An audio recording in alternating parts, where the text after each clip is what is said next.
Please welcome Gisella Kagy. She is an assistant professor of consumer science in the School of Human Ecology. She is a microeconomist who studies empirical questions related to consumers, firms, human capital accumulation, and labor markets in low-income countries. Dr. Kagy has particular interest in studying how gender interacts with labor markets. Her research also explores how early childhood and in utero health shocks impact later life human capital accumulation. Hi, everybody. It's so good to be here and to meet everybody. I've met a lot of people via Zoom, and it's really great to see you in person. Excuse me. You were a tough act to follow wherever you went. I'm an economist. I love data and I love math. I had to really refrain from just putting up a bunch of numbers and a bunch of tables. Okay. So I don't have beautiful pictures to show you, but I will try to keep you engaged. So this is my first semester here. I'm in the consumer science department, and I'm broadly motivated, right, like many of you, to desire to better understand the livelihoods of women in low-income countries and ways to improve their well-being. So my training is in quantitative methods, right? A big thing that I do is I use randomized controlled trials to go ahead and kind of like really try to understand ways in which women's livelihoods can be improved. And I'm really passionate about taking that research and really translating it to policy as well. And the majority of what I do is using primary data collection. So I actually design my own surveys and I design my own experiments and go ahead and fundraise and collect grant money to go ahead and run these data collections. So I've worked primarily in Ethiopia, Ghana, Uganda, and Bangladesh is where I've done primary data collection. So I'm really interested in talking to everybody who has collaborations, potential collaborations in those contexts. So the majority of the research that I want to talk about today is what I've coined as the gender profit gap in low-income countries. So there's lots of research on microenterprise owners. This is a really common source of livelihood for individuals in low-income countries. So abstracting away from the high-income country context, right? We're not thinking about, Elon Musk and Zuckerberg in this case, right? We're thinking of very, very small enterprises, potentially run out of the home, et cetera. And what I've come to realize in the data that I've collected is that there is something akin to the gender wage gap. So we talk about the gender wage gap, right? As, women make 70 cents on the dollar, right? Compared to men in wage or salary positions. I'm seeing something really similar in enterprises owned by women versus enterprises owned by men. So just to kind of toggle to the next slide, I did, there we go, a large-scale data collection in Ghana, just north of Accra, with garment makers. It's kind of cutting in and out. With garment makers. And for this town in Hohe, I went and collected data from every single garment maker in the town. So there's about 500 of them in this one town. So these are small businesses, right? What I'm showing here is a picture of a typical business. You can think sometimes they have like a hand crank sewing machine, sometimes it's electrical, etc. And these are all garments that you kind of like make to order, right? So this is like for local customers. This is for local demand. This is not export oriented, right? And so what I found is that women enterprises in this context make about 50% of what male-owned businesses do. And they're making exactly the same thing. They're all garment makers, right? And women are earning half of what the men are earning. And so I was really kind of motivated by this and wanted to understand this. So I designed an experiment to go ahead and actually have secret shoppers go around in town and actually increase demand from businesses. And what I found was that the male-owned businesses could not accommodate the secret shoppers. They basically weren't able to take on extra customers, right? But the women-owned businesses could, right? So the women-owned businesses could take on extra customers, and when they did, it actually increased their profits to be on the same level as men, okay? So Big picture findings of this is really kind of showing that it's not a common thing that, a suggestion has been put forward that women businesses, don't keep the same log books or something, right? They just need kind of better business practices. And that my experiment really showed that it was also the other side of the market. It's the customers that are also kind of dictating the lower profits for women. So what I'm showing here, right, is just kind of a pretty picture in terms of the profits, right, for these different firms last month. And the red line is the males and the blue line is the women. And you can see that the men, right, just have this huge tail. They just are way more profitable, right, on average than the women are. So that's one case where I've been really interested in this kind of gender gap.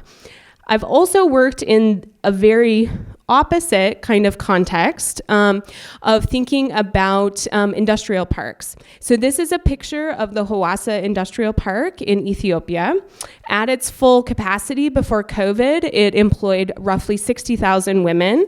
Roughly 55,000 of those women, it employed 60,000 employees, 55,000 of which were women, right? So the vast majority of the employees are women. So this is for the ready-made garment industry. This is for export-oriented garments, right? Ethiopia kind of adopted a strategy, kind of a national strategy to pivot away from agriculture, more to light touch manufacturing, and it got into this. So I did a study that was really interested in the women's livelihoods of women who worked in this park. COVID happened in the middle of that study, okay? And so what we were able to do is actually follow these women who were working in the park during COVID and actually got to see what happened to their lives. And so what I'll show you here is what I'm showing you is the probability that you're actually still working in the park as COVID kind of keeps going. So COVID, right, hits in March of 2020, and then it keeps going. So you can actually see by gender, because there's actually just so few men that work in the park, there's not a huge difference between the blue line and the orange line. But what you can really see is there's a huge difference in tenure. So what tenure means is like how long women have had their jobs in this context, right? And what I see is those that have low tenure, so basically those that have been there for less than 2 years, right?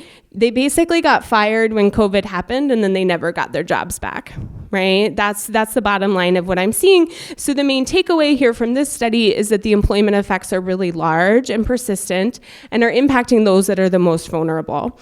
So my research team and I, we were able to use this work to actually connect with the Ethiopian government during COVID and actually kind of like talk with them about how they can do some policies in terms of getting transfer payments to women in this area, right? Because there weren't any other job opportunities to go to once they lost their jobs from the Hawassa Industrial Park, okay?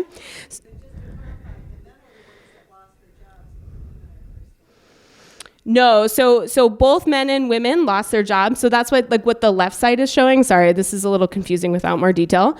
The left side is showing is that both men and women lost their jobs, but not really at differential rates. What the right side is showing is that the women who did lose their job are the women who are like brand new, basically. They're the women who weren't there that long. Yeah. Okay. So the newer part of my research agenda that I'm really passionate about, and I'm actually headed to Uganda on Saturday to pursue a project about this one, is thinking about gender awareness. So for this, I'm really interested in how to best conduct inclusive and representative data collection activities. So a lot of people in the economic sphere use publicly collected data to actually inform gender policies, right? But the policy that you're going to recommend, right, is only as good as the underlying data that you're using. So I have a research paper that uses 43 countries in sub-Saharan Africa that actually shows from the publicly available data, women are systematically underrepresented in the public data on women entrepreneurship. Okay, so with this in mind, What I've done is for one particular town in Ghana, I'm going to show you a table. I actually went to every single visible business and the households, and I'm looking for businesses, right? So I tried to do a census, basically a really thorough census, something that you couldn't do on scale, like for a whole country. But I basically want to try to understand, right, what are these public data sources missing, okay? And so what I can show you here is excuse me, for these enterprises in this town of Aburi, Ghana, which is just right outside of Accra, if you just focus on that very first row right there. So in the first row, right, I found slightly over 3,000 businesses in this town. 937 of them are what we would consider formal permanent businesses, right? 594 of them, right, are considered informal businesses, but you can still see them, right? So they're kind of like a market stall or a mobile cart or something like that. And then I also, in addition, found 1,605 invisible businesses. So these are businesses that you cannot view from the road. They're located in somebody's home, right? And there's no sign to them. So there's no way to know that they're actually there. And it actually accounts for a huge percentage of the businesses in this town, right? It's a little over 50%, okay? So I'm trying to make this case, right, that we need to collect better data, right? We need data practices to change, okay? We need national statistical agencies to change their practices in terms of how they're collecting data. The most common publicly collected data on enterprises will only count enterprises that have a physical structure and have 5 or more employees. Okay, that's a tiny, tiny fraction of enterprises that exist, and it systematically underrepresents women, right? Women are much more likely to own these smaller businesses. Okay, I also just want to show, right, it's a huge percent of the number of businesses, and it's also a large percent of the, like, what I would call the GDP, right? Total profits. It's 38% of the total profits in that town. So this is very large in magnitude from like an economic perspective. Okay, so those are just kind of two of the projects that I have. Supporting the 4W initiative. The 4W Fall Forum and Social is a change-making platform to bring people together on pressing issues around gender and well-being, and also cultivate leadership and community among scholars and students. The event commemorates the 175th anniversary of the University of Wisconsin-Madison, as it highlights past and current scholarships related to gender and well-being. Connecting the vibrant history with the present, we will feature early career UW faculty to share their work with the audience through a half-day forum that includes flash talks, interactive sessions, and a networking reception.